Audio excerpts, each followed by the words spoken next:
It began with a scream that no one could quite place. In the late summer of 1944, the town of Mattoon, Illinois, sat sweltering beneath the weight of war. Young men were overseas. Ration stamps dictated what a family could eat, and the people of this small Midwestern city tried to hold fast to normalcy. But on the night of August 31st, everything ordinary dissolved. A woman awoke to the sound of her own breath hitching in her throat, her body heavy, her muscles refusing to obey her mind. The air smelled faintly sweet, almost like garden flowers dipped in chemicals, and she realized she could not move. She tried to call for her sister in the next room, but the words never made it past her lips. Outside, the neighborhood was silent, every window dark, except for a shadow that seemed to pause at her sill, then vanish into the street.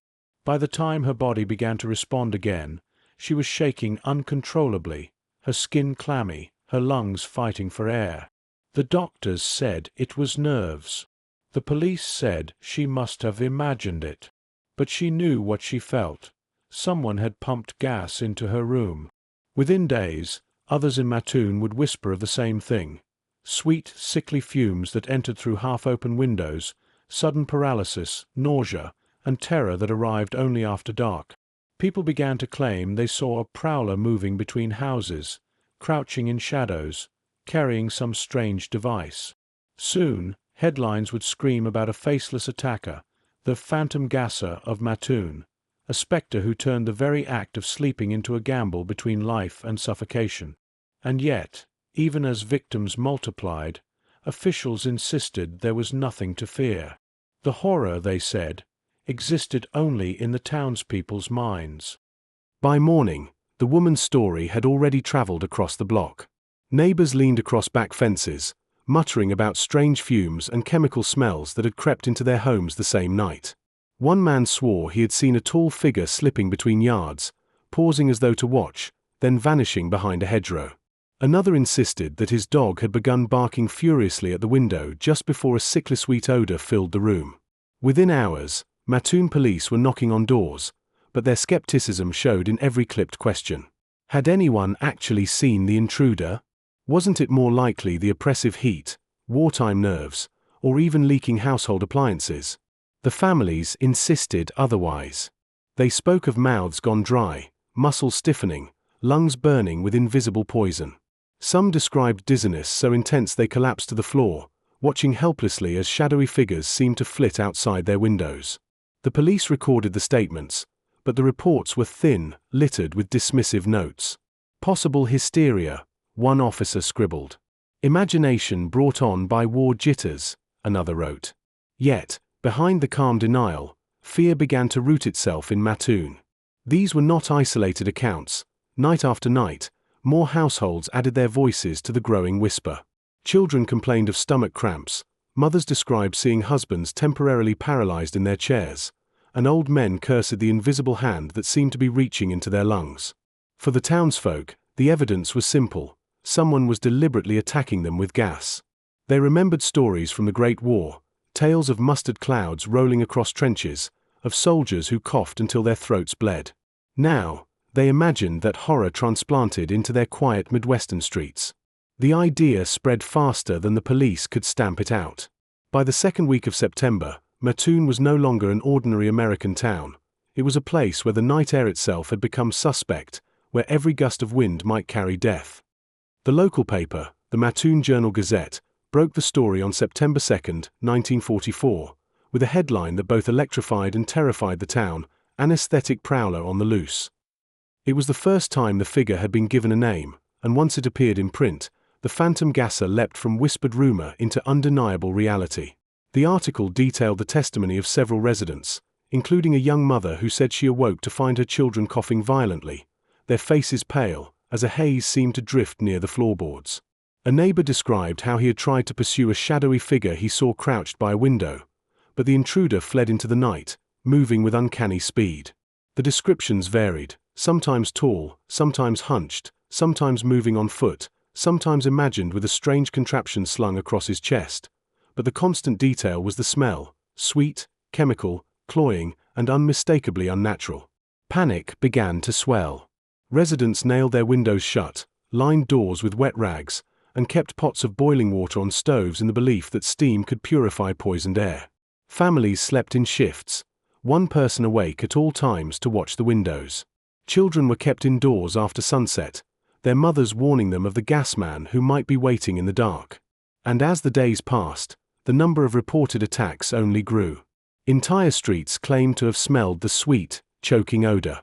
Some families swore they found oily stains on their window panes the next morning. Yet, when police arrived, they found nothing, no footprints, no fingerprints, no broken latches or pry marks. It was as though the phantom moved without weight, without leaving a trace, like a ghost that knew how to use science as its weapon. And the more officials denied his existence, the more Mattoon citizens became convinced that something larger, something unspoken, was being hidden from them. By the third night of reported attacks, Mattoon was vibrating with unease. The soundscape of the town had changed, no longer just the distant hum of trains or the occasional barking dog, but now the slam of shutters, the hammering of nails into window frames, the hiss of kettles left boiling on stovetops for protection. Patrol cars prowled the streets, their headlights cutting brief swathes of reassurance through the dark, but even the presence of police could not stop the stories from multiplying. A young couple swore that they had seen a figure moving deliberately from one home to the next, crouching low, pausing at each window before melting back into the shadows. Another family reported that their teenage son, too paralyzed to call out, had watched as a hand pressed against the glass just inches from his face before sliding away. These testimonies carried with them not only terror but also a strange consistency, the sickly sweet odor, the sudden paralysis, the sense of being observed. The police tried to dismiss it as hysteria, claiming that the town was working itself up into a frenzy. But in the background, something more troubling was happening. Whispers that this was not the work of a lone prowler at all, but something sanctioned, something practiced. Veterans who had returned from the Great War spoke in hushed tones of chemical drills, of gases tested on villages far from the front lines. Could it be, they asked, that their own government was using Mattoon as a test ground? Few dared to say it openly, but the fear that the phantom was not just a man but a program, a deliberate experiment, crept into late-night conversations. The official narrative remained firm, no Gasser existed, the reports were hysteria. But the people of Mattoon had stopped trusting explanations, and every unexplained cough, every strange smell carried with it the weight of invisible menace. The fear took on a life of its own. Entire neighborhoods organized nightly watches, men pacing porches with shotguns across their laps while women drew curtains tight and huddled children close to the center of the house. Some families left bowls of vinegar or kerosene in windowsills, convinced these would neutralize the gas. Others dug out old gas masks from storage trunks left behind by veterans of the First World War. And yet, despite every precaution, the attacks kept coming. On September 5th, the Carpenter family claimed their eldest daughter collapsed in her bedroom after a sudden wave of nausea. Her skin had gone pale, her lips tinged blue, and only after an hour did she regain enough strength to sit upright. A neighbor rushed to their aid, insisting he had seen a man dart from their yard moments before. That same evening, another resident reported a strange oily residue smeared across her screen door, as though some chemical had been sprayed there. Police arrived, but once again they found nothing tangible. No footprints, no broken locks, no evidence at all. What made matters worse was the sense that the phantom seemed to mock them. Patrol cars could circle all night, yet the attacks always took place in the next block over, as though someone were listening, keeping one step ahead. Each victim described the same sickly sweetness, the same brief paralysis, the same lingering weakness that followed them for days. And every denial from the authorities only deepened suspicion. If the phantom were not real, why did the symptoms spread in such uniform detail? Why did families miles apart, with no contact between them, describe the same terrifying scent and the same shadow at their window? Theories grew darker. Perhaps the phantom was not working alone. Perhaps he had help, an accomplice, or worse, an entire network hidden in plain sight. As the number of incidents climbed, the local police chief faced pressure from both the town and the press. In public statements, he tried to hold the line. There was no evidence of an attacker, no footprints, no chemical residue, no prowler captured. Yet the force of the testimonies told another story. Families who had never spoken to each other described identical symptoms: paralysis, dizziness, burning lungs, and they described them with such precision that it was impossible to dismiss as simple imagination. The Journal Gazette fueled the fire with daily updates, each headline more sensational than the last. Gas man strikes again, phantom terrorizes Mattoon, chemical prowler stalks families. With every article, paranoia surged. Shops reported selling out of locks, flashlights, and firearms. Residents began carrying handkerchiefs soaked in water, ready to press them over their mouths if the sweet odor returned. Some swore they had heard laughter outside their homes at night, faint but deliberate, as if someone was amused by the fear itself. For others, the horror was in the silence, waking paralyzed, hearing footsteps outside, and being unable to move or cry out until the intruder was gone. Police officers, weary of chasing shadows, began to whisper among themselves. Could it be that the phantom was trained? Some compared the attacks to nerve agents used in war. Others wondered if the gasser had military access, knowledge of chemistry, discipline in evasion, perhaps even government protection. The war had already birthed weapons few civilians could imagine. Why not this? Yet every official denial only deepened suspicion. Residents began to suspect not just a prowler but a cover-up, a deliberate silencing of truth. In the minds of Mattoon citizens, the phantom was no longer simply a shadow at the window. He was a ghost conjured by science, sanctioned by forces larger than their town, and moving freely through their streets under the cover of secrecy. The attacks grew so frequent that Mattoon transformed from a quiet Midwestern city into a stage for nightly dread. Whole families abandoned their homes after dusk, preferring to stay with relatives in the countryside. Others turned their houses into fortresses, windows nailed shut, towels stuffed under doorframes, kerosene lamps left burning in every room to ward off the darkness. Yet the phantom always seemed to find a way. On September 7th, reports flooded in from the north side. One household claimed that their infant had stopped breathing for nearly a full minute before suddenly gasping back to life. Another neighbor described her husband slumped across the kitchen table, paralyzed, his eyes wide with terror as though he could see but not speak. Perhaps most unnerving of all was the account from a teenage boy who swore he saw a figure crouched beneath his window, a metallic canister in hand, releasing a thin mist before vanishing into the shadows. By the time police arrived, the yard showed no footprints, no trace of anything at all. Word spread that the phantom wasn't just striking at random, he was moving methodically, block by block, testing his gas, recording its effects, learning how to perfect it. Mothers whispered that their children had been chosen as guinea pigs, that Mattoon was nothing more than a silent laboratory for some unseen hand. Theories clashed. Was the gasser a lone madman with scientific training, a military deserter experimenting with stolen chemicals, or a sanctioned experiment hidden under the fog of wartime secrecy? Every possibility was worse than the last. But in kitchens and on porches, the truth settled in people's bones. The phantom was real, he was learning, and he was not finished. The very air of Mattoon had become a weapon, and no one knew when, or if, the next breath they took might be their last. As the terror deepened, so too did the contradictions. On the night of September 8th, 3 separate families, blocks apart, claimed to be attacked within the same hour. One mother described waking to her daughter screaming, only to find the child unable to stand, her legs trembling as if pinned by invisible weights. Another man insisted that he had glimpsed the intruder clearly for the first time, a tall figure wearing a dark cap, shoulders hunched, moving with precise and deliberate steps. He claimed the figure carried a device like a hand pump, attached to a canister that gleamed faintly under the streetlight. Yet when police searched the area, they found nothing. No figure, no pump, no footprints. That same night, a third victim reported waking to the sound of their screen door rattling, followed by the heavy perfume of chemical sweetness that clung to their bed sheets for hours afterward. The contradictions were maddening. How could so many victims experience the same symptoms, smell the same odor, and yet every search turn up empty? The police began to point to psychology, to collective hysteria. They claimed the town's war nerves had created a phantom of its own making, a shared delusion that explained away every paralyzed body and every gasping breath.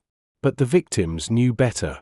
They were not sharing a dream, they were inhaling something real, something engineered. And if hysteria could paralyze a man, turn his lips blue, and leave chemical stains across his doorway, then hysteria had taken on a form far more dangerous than anyone in authority dared admit. What haunted Mattoon now was not just a prowler but a riddle. Was the phantom a man of flesh and bone, or had the town itself conjured him into being? And in that uncertainty, the terror only multiplied, because there was no defense against something that seemed to exist in both worlds at once.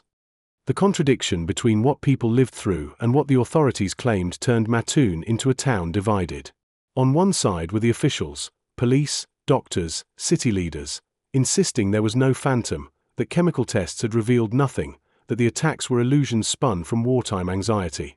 On the other were the townspeople, pale and trembling, pointing to their children's blue lips, their own shaking hands, the residue on their windowsills, the nausea that lingered long after the night had passed. The schism bred fury. Residents accused the police of covering up the truth, of being more interested in protecting the town's reputation than protecting its people.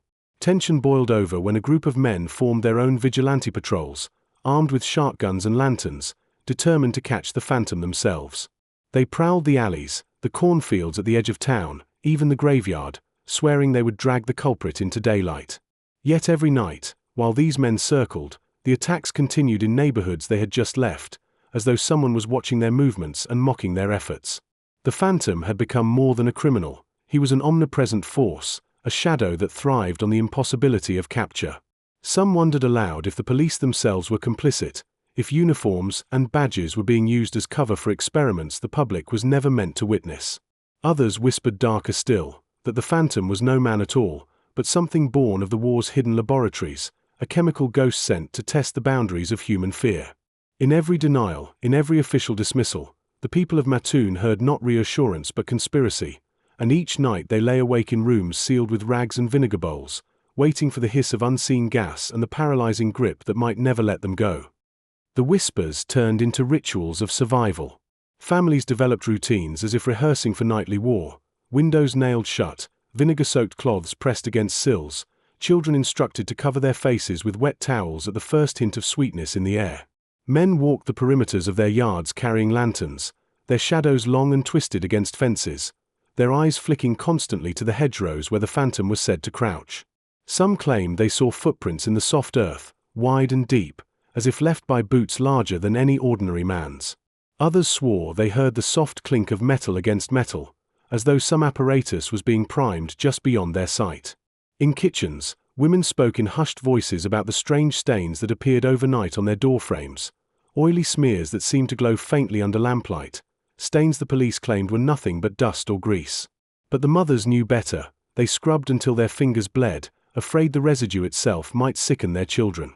As reports multiplied, something darker began to creep into conversation. This was not random. The phantom was methodical. He was experimenting, escalating, testing limits on human flesh the way a scientist tests a hypothesis.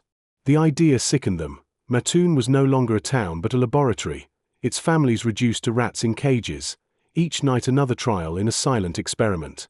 And still, the authorities dismissed it. Hysteria, they said. Delusion. But in the eyes of the people, their dismissals were proof of complicity. The phantom wasn't a madman wandering the night. He was a shadow birthed by institutions that thrived on silence. And if the gasser could slip through their streets unnoticed, if he could paralyze bodies and vanish without trace, then what else was being hidden from them? In Mattoon, fear had transformed into certainty. They were being watched, studied, and sacrificed. By the second week of September, Mattoon's terror had drawn attention beyond its borders. Reporters from Chicago and St. Louis arrived by train, eager to sniff out the story behind the sensational headlines. They found a town suffocating under its own dread, where curtains never parted and neighbors eyed one another with suspicion. Some journalists mocked the idea of a phantom gasser, chalking it up to a rural panic exaggerated by a hungry local press. Others dug deeper, interviewing victims who could barely walk from the lingering weakness, mothers whose children clutched their throats at the mere mention of the sweet odor. The press magnified the divide, one article scoffing at hysteria, the next detailing a household nearly suffocated by chemical fumes. For the townspeople, it was not a story to be spun but a reality lived each night. They pointed reporters to door frames still sticky with residue, to daughters who woke trembling, to fathers who had collapsed mid-step with limbs gone stiff. And yet, as the press coverage spread, so too did a more chilling thought. Perhaps the phantom wanted this. Perhaps the gasser's true weapon was not just the paralysis he inflicted, but the paranoia he seeded. The more the story traveled, the less anyone could agree on what was real and what was imagined. That ambiguity became its own form of terror. If even the papers could not decide, if even experts argued whether Mattoon was haunted by a man or by its own fear, then how could anyone in town ever feel safe again? To the families who had smelled the cloying perfume and felt their lungs tighten, there was no doubt. The phantom was real. And if he had captured the nation's attention, then it meant only one thing: he was not finished. With the press came something even more unsettling: outsiders who wanted to see the phantom for themselves. Strangers arrived by car, idling at the edges of town, hoping to catch a glimpse of the Gasser as though he were a roadside attraction. They walked the streets with flashlights, asking residents where the last attack had occurred, gawking at windows and porches as though touring a spectacle. For Mattoon citizens, the intrusion was almost as frightening as the attacks themselves, because if outsiders treated it as entertainment, who would take their suffering seriously? At the same time, law enforcement from outside counties began to intervene, though not always in ways that reassured. Some officers scoffed at the idea of gas attacks and suggested the symptoms were caused by nothing more than carbon monoxide leaking from faulty stoves. Others hinted that women, left anxious while their husbands fought overseas, were letting their imaginations run wild. The suggestion was insulting, and it only hardened the townspeople's conviction that something sinister was unfolding in their streets. Families who had lost sleep, who had felt their lungs burn with invisible poison, knew they were not imagining. And then came reports that deepened the divide. A group of farmers on the outskirts swore they saw a man leap from a ditch carrying a strange object, sprinting toward the woods with unnatural speed. Another claimed his livestock fell ill after a mist drifted across his pasture one night. These details never made it into the official reports, and locals whispered that the police were discarding evidence to keep panic contained. What spread instead was a darker belief: that the phantom thrived on confusion, that his power lay not only in the paralysis he caused but in the disbelief he left behind. Each dismissal, each insult, each wave of laughter from outsiders strengthened his legend, until the Gasser seemed less like a man and more like a force conjured to humiliate and terrify Mattoon in equal measure. The deeper the panic spread, the more the phantom began to take on the shape of myth. Children whispered of him in schoolyards, sketching crude figures with long limbs and a mask like a surgeon's. Shopkeepers claimed he left symbols scrawled in chalk near their back doors, though police dismissed them as the scribbles of bored boys.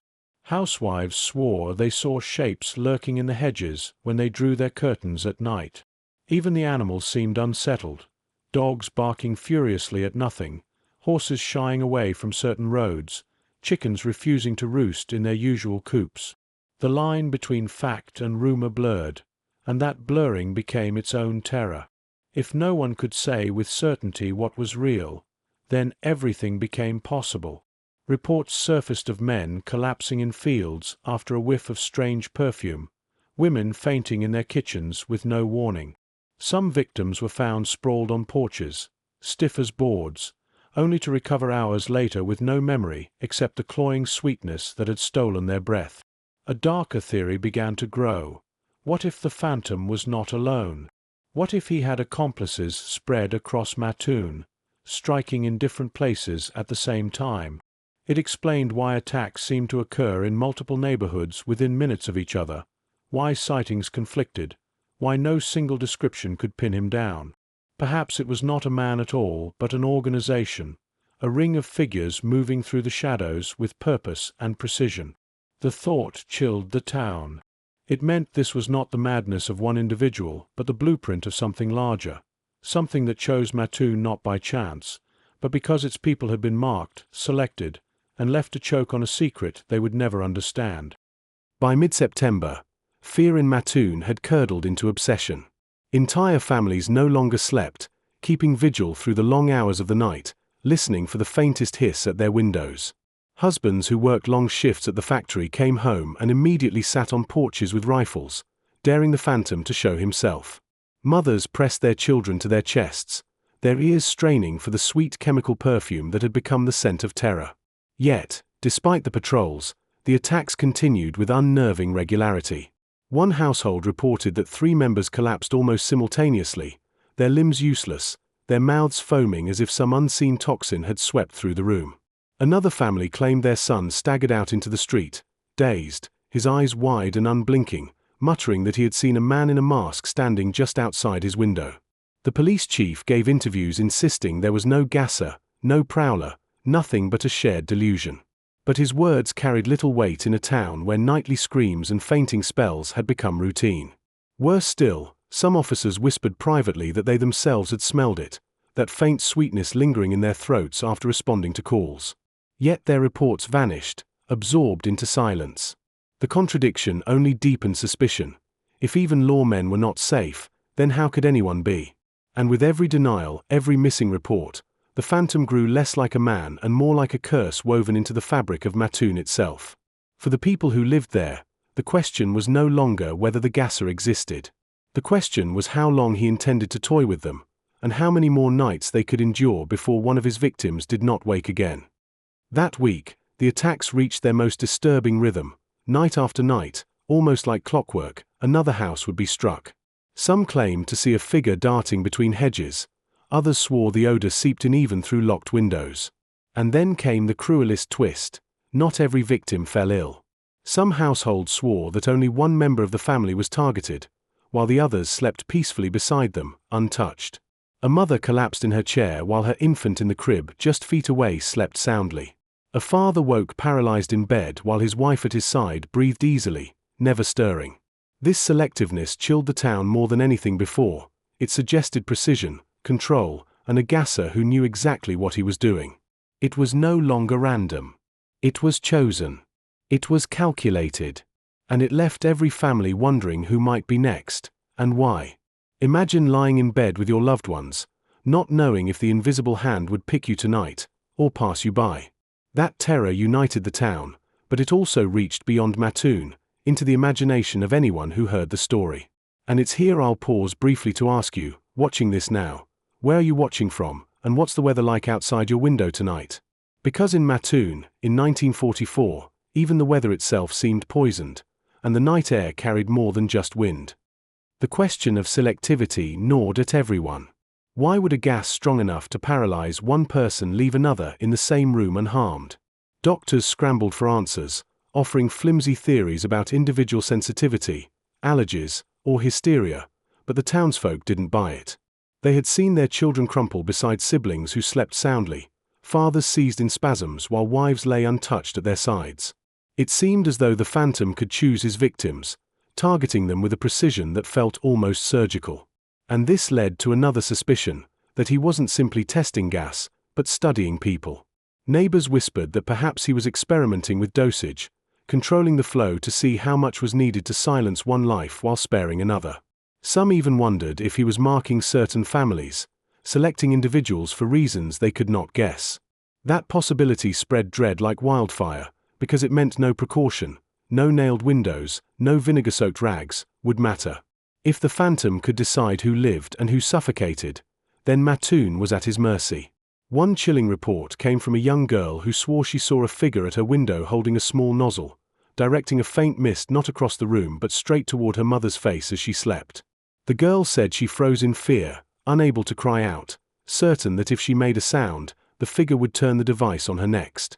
By dawn, her mother was violently ill, and the girl's story spread quickly through the neighborhood.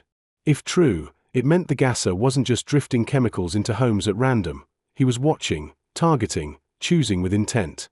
That realization sank into Mattoon like a stain. They weren't facing a faceless phantom at all, but a predator who enjoyed making choices, and whose selections might never make sense. The uncertainty tore families apart. Husbands accused wives of exaggerating. Wives accused husbands of downplaying the danger. Some neighbors stopped speaking to each other altogether, convinced that someone nearby must know more than they were admitting.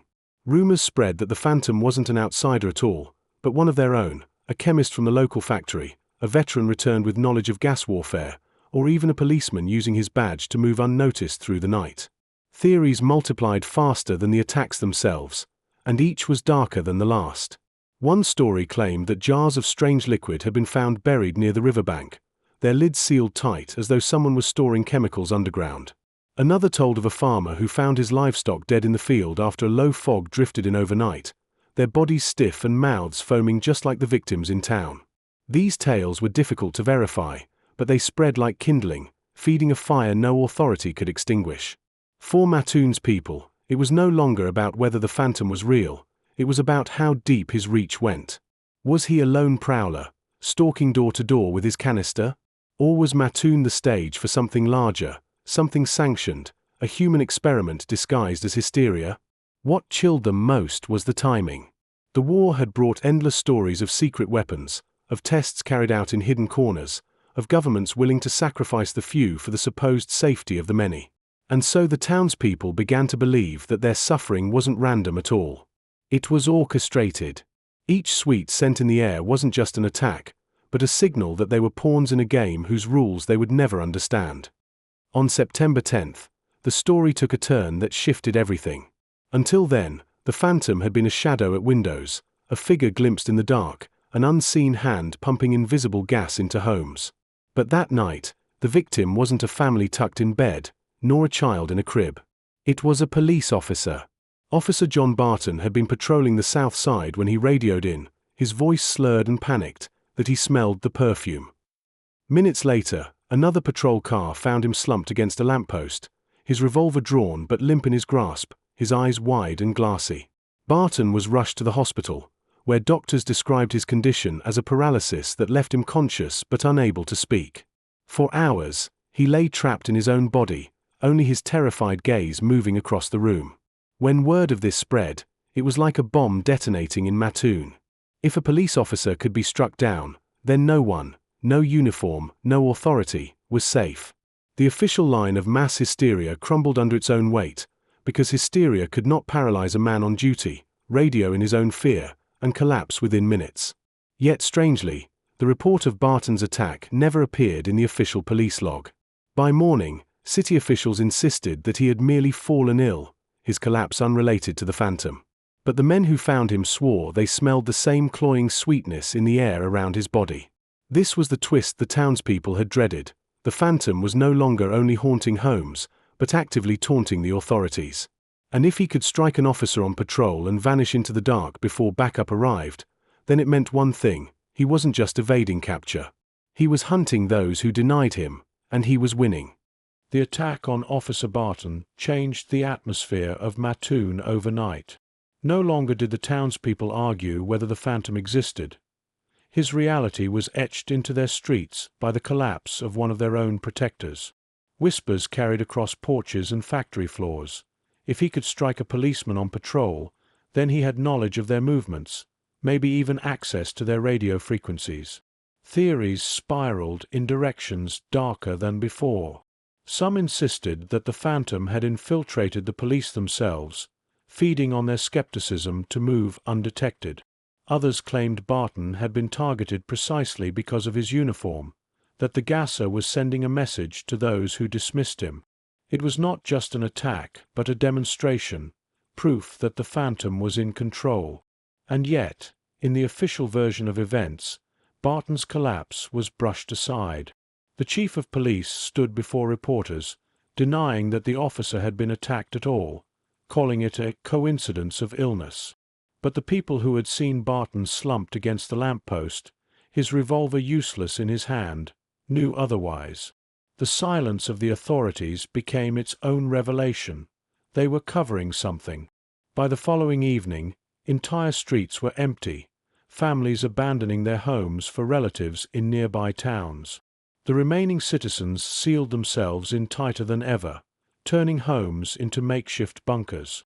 Lanterns glowed in every window like watchfires, casting eerie silhouettes across deserted streets.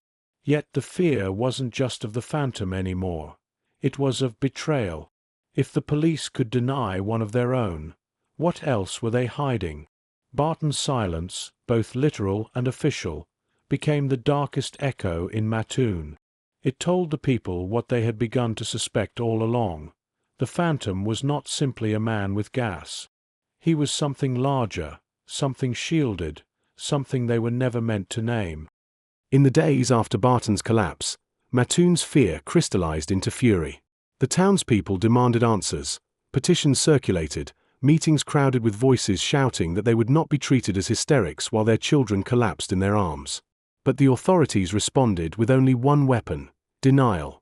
They declared that carbon monoxide leaks, spoiled food, and nerves explained the phantom attacks. To the residents, this sounded less like an explanation and more like an insult. Every new dismissal felt like a wound.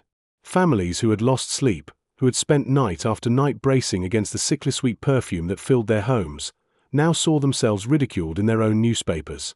But silence only thickened suspicion. What if the phantom was not being denied because he was imaginary, but because he was untouchable? Whispers turned into declarations.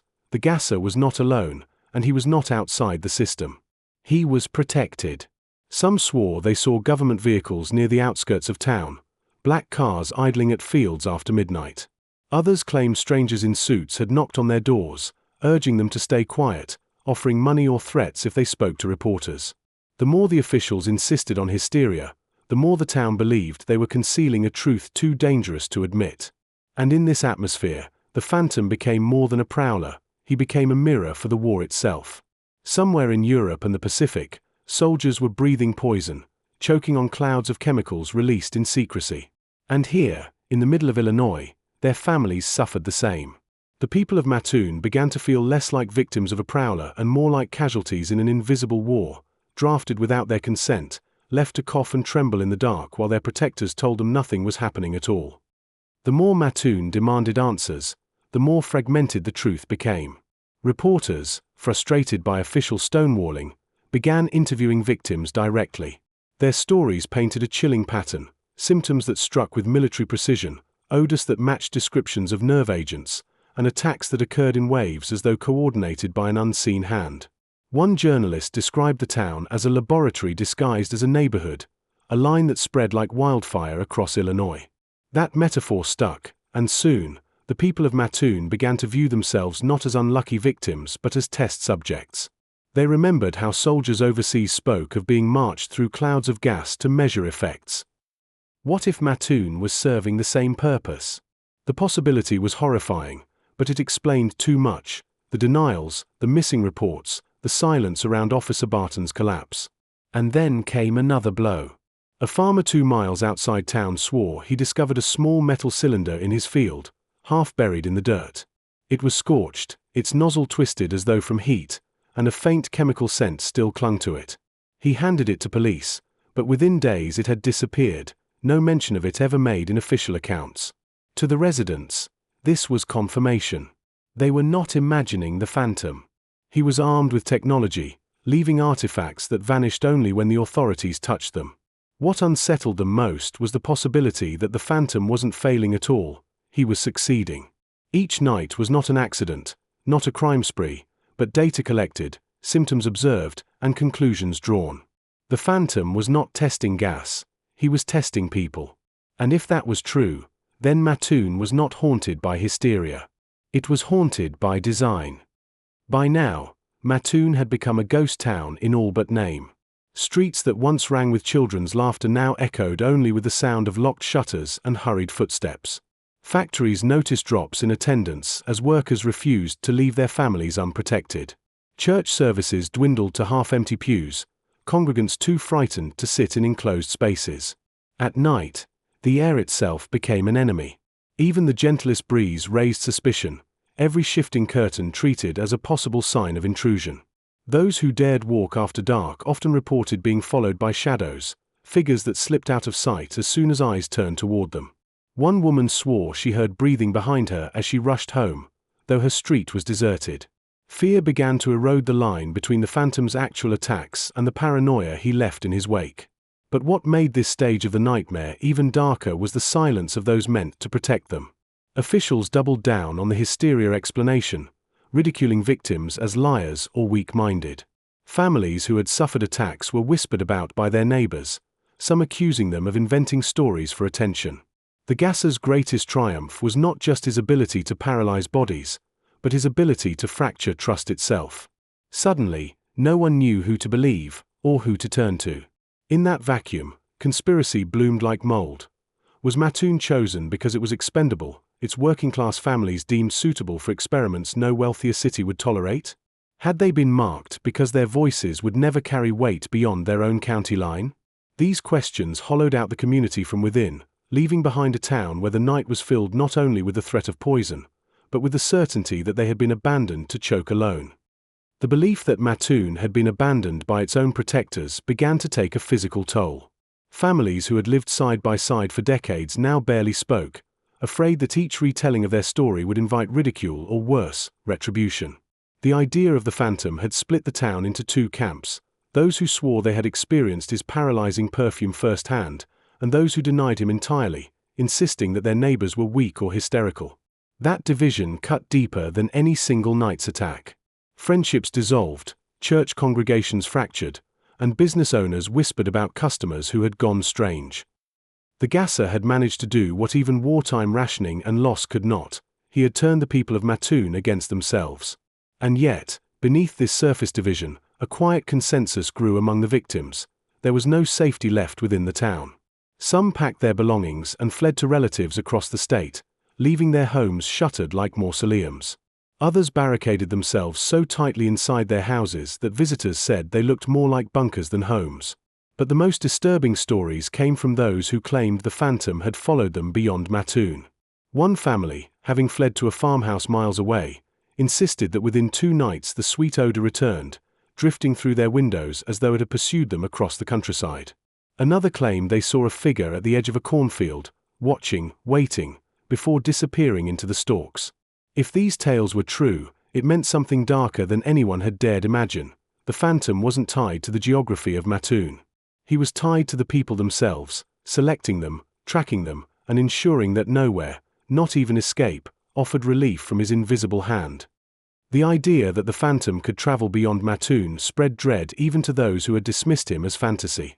If victims were still being struck after leaving town, then this was no mere hysteria contained by geography. It was something that clung to its targets like a curse. Families who fled began writing desperate letters back to relatives, warning them that the gas had followed, that the same sweet chemical odor had seeped through their windows in distant counties. Some letters never reached their recipients at all, lost somewhere between the post office and delivery, as if intercepted or deliberately discarded. For those still in Mattoon, these stories bred a more terrifying possibility. What if the phantom wasn't one man at all, but many? A network of shadows, coordinated to appear wherever the victims went. That theory explained too much: the simultaneous attacks, the lack of a consistent description, the uncanny ability to strike houses miles apart in the same night. If it was true, then the Gasser was not a prowler but a system, a coordinated operation hidden behind the mask of a single name. And yet, the more the townspeople whispered, the louder the officials laughed. By late September, state authorities declared the entire episode a case of mass hysteria, a psychological phenomenon sparked by war anxiety and sensational reporting. But the timing of their declaration was suspicious. Attacks had not ceased. Reports were still being made, victims still collapsing. Yet suddenly the story was over, dismissed with a single phrase, swept away from headlines. To the people of Mattoon, this was no resolution, it was erasure. The phantom had not disappeared. Only their right to speak of him had. The silence felt orchestrated, as if the town had been instructed to forget, even as the sweet scent of chemicals still lingered in their bedrooms at night. The official declaration of mass hysteria did not erase the memory of what Mattoon had lived through. It only deepened the fracture between those who experienced the Gasser and those who now ridiculed them.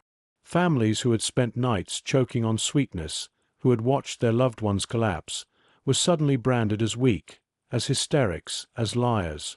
Some neighbors mocked them openly, calling the whole ordeal a phantom fairy tale. Others avoided them entirely, as if contact with a victim might spread madness.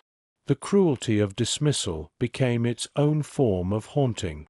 Mothers whose children still coughed at night could no longer find doctors who would listen. Men who swore they saw the shadow of a masked figure outside their windows were told they were imagining things. Victims were left stranded between two terrors: the gas itself and the humiliation of being silenced. And yet, beneath the ridicule, darker whispers endured. Some townsfolk claimed they saw unmarked trucks moving through Mattoon at night, their headlights blacked out, engines cut as they coasted silently through the streets. Others said they heard strange mechanical sounds in the fields, like pumps or compressors, before the odor drifted back into town. These details were ignored officially, but among the victims they became gospel. The phantom hadn't vanished. He had simply been absorbed into a system powerful enough to bury him under laughter. For many, this realization was the cruelest twist of all. The Gasser's attacks were not just about paralysis of the body, but paralysis of the truth itself. Mattoon had been marked, studied, and abandoned, its story sealed not with justice but with mockery. The town was left to choke on silence, forced to live with the knowledge that their terror had been erased, and that the phantom, whether man or machine, had slipped back into the shadows unpunished. In the years that followed, Mattoon tried to bury its phantom. Newspapers clipped the story into curiosities, psychologists wrote it off as a textbook case of wartime hysteria, and the police archives filed the reports under closed. Yet, for those who lived it, the memory never dulled. Survivors spoke of lungs that never felt the same, of faint smells that triggered panic decades later, of a weight in their bodies that doctors could never explain. Some families moved away and never returned, their houses left to crumble into silence. Others stayed but refused to speak of that September, as if silence itself were protection from being mocked again. But the scars remained. Children who had been paralyzed in their beds grew into adults who never trusted the night air. Couples who had seen each other collapse lived with the quiet knowledge that they had been chosen, that their lives had been toyed with like specimens in a jar. And then, quietly, stories surfaced that the attacks had not ended at all. Towns in Illinois and Indiana reported strange chemical odors, sudden paralysis, unexplained illnesses. None reached the fever pitch of Mattoon, but they carried the same fingerprint. In each case, officials dismissed them, the same way they had dismissed Barton's collapse, the same way they had dismissed the oily stains, the glowing residue, the paralyzed children. The phantom, it seemed, had not disappeared, only dispersed. To some, this confirmed their darkest suspicion. Mattoon had not been a mistake. It had been a pilot program. A beginning. And if the attacks continued quietly, then perhaps the phantom had simply perfected his art, slipping into the machinery of secrecy where he would never again be named. Decades later, when historians revisited the case, they found themselves caught in the same divide that had haunted Mattoon in 1944. The official files told a story of panic, of war nerves and newspaper sensationalism, a community spooked by its own imagination. But the testimonies, those carefully recorded in the Journal Gazette, those whispered in kitchens and remembered at funerals, told another story entirely. They spoke of consistency, of symptoms too exact to be shared hallucinations, of chemical odors too specific to be dismissed as fear. Scholars debated whether the phantom was a lone man with access to stolen anesthetics, a deranged chemist from a local plant, or a government agent conducting experiments under the veil of secrecy. But the truth was always just out of reach, obscured by missing evidence, vanished artifacts, and silence from the institutions that might have known more. And in that silence, Mattoon's legend hardened into something darker than folklore. It became a cautionary tale, not only of a prowler who could paralyze bodies, but of a society that could paralyze truth. To the victims, it was not a mystery to be solved but a wound that would never heal. They knew what they had smelled, what they had felt, what they had seen at their windows. Whether the world believed them or not was irrelevant. The phantom had walked their streets. He had chosen their families. And his legacy was not hysteria, but a blueprint, a reminder that sometimes the most terrifying monsters are not those we imagine, but those we are instructed to forget. As the years rolled on, Mattoon's silence became its own kind of evidence. Victims aged into grandparents, and many carried their stories to the grave, muttering them only in half-finished sentences to children who thought they were recounting ghost tales. But those who pressed for details always heard the same patterns: the sweet, suffocating perfume, the paralysis that held them down, the shadows slipping just out of sight. Even in their old age, their voices trembled when recalling those nights, as if the phantom might still be listening. And then came an unsettling revelation. Military archives from the 1940s, declassified decades later, revealed that chemical warfare research had indeed been conducted on US soil during the war. Names of small towns appeared in documents, testing grounds disguised as field studies. Mattoon was never named directly, but its silence began to feel less like coincidence and more like omission. For historians, the question shifted. It was no longer whether the phantom existed, but whether the government had buried him, erased his presence as thoroughly as his victims had been mocked. To the people of Mattoon, this was vindication. They had not been hysterical. They had been silenced. And that silence stretched beyond their lifetimes, leaving behind only whispers, clippings, and stories too eerie to fade. The true horror of the phantom Gasser was not the paralysis he inflicted, nor the mocking laughter that sometimes accompanied his odor, but the way his story was scrubbed from history as though it had never happened at all. To live through terror is one thing. To be told it never existed is another. And in that erasure, the phantom found immortality, not as a man to be caught, but as a shadow that can never be proven, never be exorcised, and never be forgotten. In the decades since, the legend of the phantom Gasser has drifted in and out of America's memory, resurfacing in late-night radio programs, paranormal books, and whispers on true crime forums. Each retelling is met with the same disbelief that plagued Mattoon in 1944. Scoffs from skeptics, laughter from outsiders, but unease from those who read too closely. Because buried in the accounts is a pattern that is difficult to dismiss. The attacks stopped only when the story was officially declared over. Victims remained silent only when mocked into submission. Evidence vanished only when handled by officials. And yet, the traces endure. Clippings that mention oily residues on doors, medical records noting unexplained paralysis, survivors who still swore to their dying day that the sweetness of that perfume was unlike anything they had ever known. Some researchers link the case to later reports of mad gassers in other towns, strange outbreaks of fainting and illness dismissed as hysteria. To them, Mattoon was not an anomaly but a prototype, the first test of a weapon that would never be admitted into history books. And here lies the chilling truth. Whether the phantom was a lone prowler with stolen chemicals or an arm of a hidden program, his greatest victory was in erasure. He needed no conviction, no capture, no body count. All he required was the silence that followed, the mocking tone of those in power, the shifting of blame onto frightened families who only wanted to breathe safely in their own homes. In that silence, the phantom achieved immortality. Not as a man, not even as a myth, but as proof that terror does not always come from what we see. It comes from what we are forbidden to remember.